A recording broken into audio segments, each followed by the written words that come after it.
रोहतक चला जाऊंगा, फिर रोहतक के बाद मैं एक तिगांव की विधानसभा उसमें चला जाऊंगा, और फिर एक एनआईटी की विधानसभा फरीदाबाद में है, रात को वहां चला जाऊंगा। की बात नहीं कटेगी। और मैं आप लोगों से यह भी कहना चाहता हूं कि आप किसी को भी अगर आश्वस्त करें, कह दे भाई थरे काम की भी जिम्मेवारी है, थरे रिश्तेदार के काम हो कोई उसकी भी जिम्मेवारी है, जो भी काम होंगे उन सब कामों को कराने का जिम्मा हम लेते हैं। और लाडवा के विकास के लिए कोई भी अगर बात कहीं आप करेंगे, वो बात प्राथमिकता के आधार के ऊपर पूरी करने का काम ये हमारी सरकार का है। भाइयों, आप देख भी रहे हैं आपके भाई बेटे को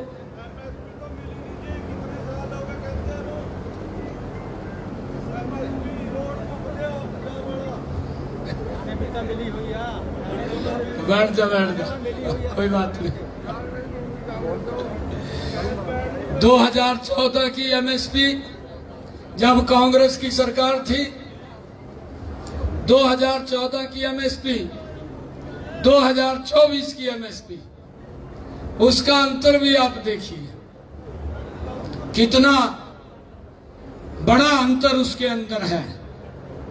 और हमने 14 अन्य फसलें भी एमएसपी पर खरीदने का काम किया है। अब हमने ये भी बात कही है कि हम किसान की पूरी फसल 24 की 24 फसल एमएसपी पर खरीदने का काम हमारी सरकार करेगी। हुड्डा साहब हिसाब मांगते घूम रहे थे। मैंने हुड्डा साहब को कहा, हुड्डा साहब आप 10 वर्ष हरियाणा के मुख्यमंत्री रहे, आप हिसाब पूछ रहे हैं मेरा। मैं आपसे क्वेश्चन पूछता हूं, आपने 10 वर्षों के अंदर किसान की कितनी फसल एमएसपी पर खरीदी है? आप हरियाणा के किसान को बताने का काम करें। आप इधर उधर की बात मत करिए। हमने 14 फसलें एमएसपी पर खरीदी और अब हमने कहा है कि हम 24 फसलें किसान की हरियाणा के एमएसपी पर खरीदेंगे। मैंने हुड्डा साहब को यह भी कहा कि आप राहुल से जाकर के कहिए, आपकी सरकार हिमाचल में है, आपकी सरकार कर्नाटक में है, आप लोगों की कांग्रेस की सरकार तेलंगाना में है, वहां पर किसान की फसल को 24 उसकी एमएसपी पर खरीदने का काम करे। ये भी आप उससे बात करें। एक और पंजाब से आता है, यहां पर घूम रहा है, भ्रष्टाचार की दलदल में फंसा हुआ है, अभी तिहाड़ जेल से निकला है और ऐसे निकला है जैसे कहीं कोई शहीद हो करके उसने बड़ा काम किया हो और लोग उसको सिर पर बैठाएंगे, इस प्रकार से निकला है। और वो उसके जो कारिंदे हैं वो इस प्रकार की बात बोल रहे हैं, कहा हरियाणा को बदलेगा। मैंने कहा भ्रष्टाचार की दलदल में फंसाएगा। अरे तिहाड़ जेल से निकला है, भ्रष्टाचार के अंदर फंसा हुआ था।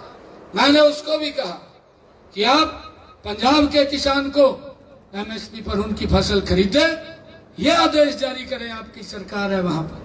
परंतु यहां आकर के झूठ मत बोलिए। हमने किसान के हित के अंदर मजबूत फैसले लिए हैं।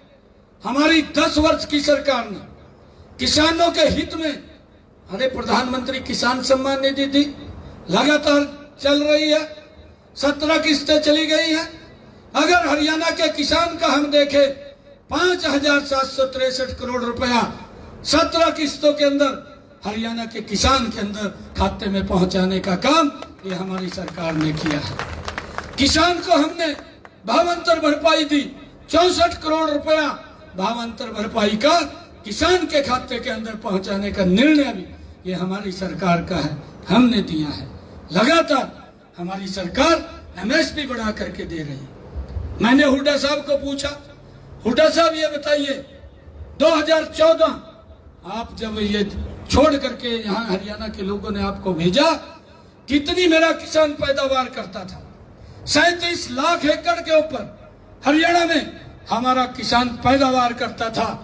आज 1,25,000 हेक्टेयर के अंदर मेरा हरियाणा का किसान पैदावार करता है।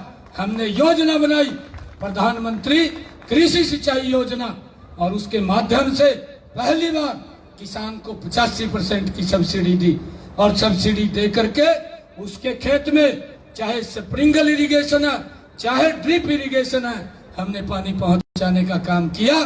तब जा करके मेरे किसान की इतनी पैदावार हुई। उस पैदावार को भी तो पूछा, हुड्डा साहब आपकी सरकार हरियाणा में भी थी, आपकी सरकार केंद्र के अंदर भी थी, दोनों जगह आपकी सरकार थी। मेरे किसान को यूरिया का थैला 237 का मिलता था और डीएपी का थैला 446-47 रुपए का मिलता था। और 2012 के अंदर 2013-14 में जब इनकी सरकार थी, ये दाम का हो गया आपके सामने, आप सब जानते हैं। परंतु चिंता नहीं हुई कि ये वजन ये किसान के ऊपर पड़ रहा है। मेरे किसान को 1200 रुपए में ही उपलब्ध हो रहा है। आज भी 2022 में अंतरराष्ट्रीय स्तर के ऊपर ये डीएपी खाद का थैला 3000 रुपए का हो गया है। 1 रुपया दाम नहीं बढ़ा। मोदी जी ने तुरंत कैबिनेट की बैठक बुलाई और बैठक बुला करके कहा कि ये सारा का सारा जितना भाव बढ़ा है ये मेरे किसान के ऊपर नहीं जाएगा, ये मेरी सरकार वहन करेगी। 1,76,000 करोड़ रुपया इसके ऊपर सब्सिडी देने का काम ये नरेंद्र मोदी ने किया है। भाइयों, इस बात को हमने समझना चाहिए कि हमारी सरकार क्या कर रही है, क्या नहीं कर रही है, क्या फैसले ले रही है। अभी हमें ये समझ में नहीं आ रहा। अरे जो 55 साल तक देश के ऊपर शासन जिन्होंने किया, जिन्होंने हालत खराब कर दी, किसान की कर दी, आम जनमानस की कर दी, गरीब की कर दी, महिलाओं की कर दी, अरे उनके बारे में भी कुछ बोलना चाहिए। बीजेपी के बारे में तो नहीं बोलना चाहिए। बीजेपी ने तो अंतर्राष्ट्रीय स्तर के ऊपर भारत का नाम ऊंचा किया है। हमें गर्व है इस बात का, हमें गर्व है। और मैंने आपको मैं बताना चाहता हूं, जब मेरे को जिम्मेवारी आदरणीय प्रधानमंत्री जी ने दी, मेरे पास ये 12 मार्च को जिम्मेवारी मिली। 16 मार्च को आचार संहिता लगी। 16 मार्च से लेकर के 6 जून तक आचार संहिता रही। मैंने अधिकारियों को बैठ करके कहा, मेरे पास 100 दिन का एजेंडा है। 7 जून से लेकर के जब विधानसभा के चुनाव होंगे, हमारे पास 100 दिन है और हर रोज मैंने कोई ना कोई काम करना है, बड़ी योजना की घोषणा करनी है। मैंने कहा कि मेरा ये पूरा एजेंडा तैयार है, इसको धरातल पर उतारना है, आप तैयारी करिए। उन्होंने तैयारी कर ली और 7 तारीख से आप लोग देखेंगे हर रोज बड़ा फैसला, किसी दिन 2 फैसले, किसी दिन बड़े 3 फैसले लेने का निर्णय अगर किसी ने किया, ये आपके भाई बेटे ने, हरियाणा सरकार ने किया है। भाई, हमें गर्व है। और मैंने हरियाणा प्रदेश के लोग एक बात बोलते हैं जब मैं जाता हूं, हर समय कम मिला है और समय मिलना चाहिए था। मैंने मात्र 56 दिन का समय मिला। 44 दिन पहले आचार संहिता लग गई। 56 दिन के अंदर आपके भाई बेटे ने हरियाणा के लोगों के हित में 126 मजबूत फैसले लिए। 126 मजबूत फैसले। और लोग बोलते हैं, जब मैं जाता हूं लोग ये बात बोलते हैं कि समय कम मिला है। और हुड्डा साहब बोलते हैं, हुड्डा साहब कहते हैं कि ये तो घोषणा ही कर रहा है। मैंने हुड्डा साहब को कहा, हुड्डा साहब मैं घोषणा ही नहीं कर रहा हूं, मैं गरीब परिवार का बेटा आज हरियाणा की जिम्मेवारी लेकर के उसका निर्वहन कर रहा हूं। और जो शब्द मैंने अपने मुख से बोल दिया वो पत्थर के ऊपर लकीर है, उसको कोई काट नहीं सकता, ये मैंने उसको कहा। अरे मैंने हुड्डा साहब को कहा, आप घोषणाएं की बात कर रहे हैं, आप 10 वर्ष तक प्रदेश के मुख्यमंत्री रहे, मैं 56 दिन तक कार्य किया है। मेरे 56 दिन के कार्य को आप तो अपने 10 साल के कार्य के साथ मिलान करके देख लीजिए, मेरे 56 दिन का कार्य आपके 10 साल के ऊपर भारी पड़ेगा। भाइयों, हमने काम किया है, डट करके काम किया है, ऐसा नहीं मजबूती से काम किया और आगे भी काम करेंगे, डट करके करेंगे। बहुत सारे ऐसे काम थे, मैंने कहा है 44 दिन के विशेष काम थे।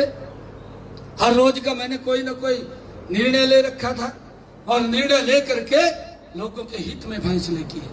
मेरे को बहनों ने जींद के अंदर बुलाया, मैं आपको बताना चाहता हूँ, बहनों ने तीज के पर्व के ऊपर बुलाया तो मुझे बहनें कहने लगी भाई आ रहा है, कोई गिफ्ट दे करके जाएगा। मैंने कहा दे करके जाएंगे, कोई बात नहीं। मैंने अधिकारियों को कहा कि आप योजना बनाइए, उन्होंने योजना बना ली। मैंने उनको बताया हर घर हर गृहिणी नाम से योजना बनाइए, और योजना बना करके मैंने उनके बीच में 26 तारीख को कहा कि बहनों 1 अगस्त से आप लोगों को 500 रुपए का गैस का सिलेंडर मिलना शुरू हो जाएगा, और मिल रहा है, मिल रहा है। हुड्डा साहब बोलता है घोषणा कर रहा, मैं घोषणा नहीं कर रहा। मैंने ये कहा बहनों को कि आप जब गैस का सिलेंडर लेंगे उसके भाइयों तुरंत बाद आपके खाते के अंदर 500 रुपए से जितना पैसा है वो तुरंत ट्रांसफर हो जाएगा। हरियाणा सरकार करेगी, आपका मखा भाई करेगा, और उसका लाभ मिल रहा है। आज इसका लाभ मिल रहा है। 500 रुपए का गैस का सिलेंडर 50 लाख परिवारों को, हरियाणा प्रदेश के अंदर 50 लाख परिवारों को 500 रुपए का गैस का सिलेंडर देने का काम हमारी सरकार ने किया है। हमने ये भी एक बड़ा निर्णय किया कि मेरे अब की बार बरसात कम हुई है, बरसात के कारण किसान के खर्चे बढ़े हैं।